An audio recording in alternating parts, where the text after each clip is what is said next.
Invention d'une nouvelle catégorie de citoyens où le sujet mourant tend à remplacer la mort elle-même. Au lieu du tous, le syllogisme, tous les hommes sont mortels, appuyé sur le fond d'exception, l'immortalité des dieux. Mais l'impossible peut avoir une toute autre place que religieuse, c'est pas du tout mon propos.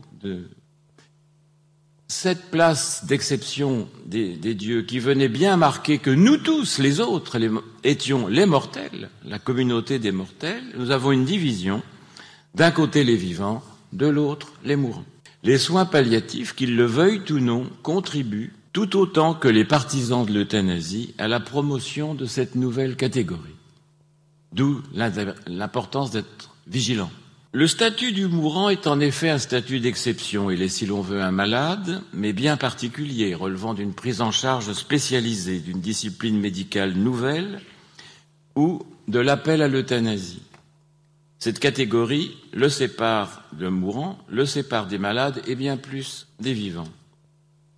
Mais l'enjeu du terme de mourant est plus profond. Il est différent radicalement d'expressions comme un tel est dans un état critique, il n'en a plus que pour quelques jours, il ou elle est proche de sa fin, etc.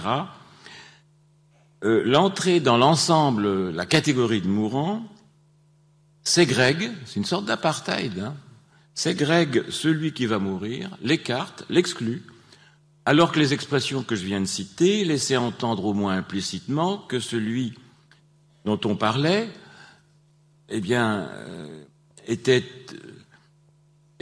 dans une passe qui est le sort de tous, de moi, de l'autre à qui je parle, etc. Mourant sépare chacun des vivants de sa finitude.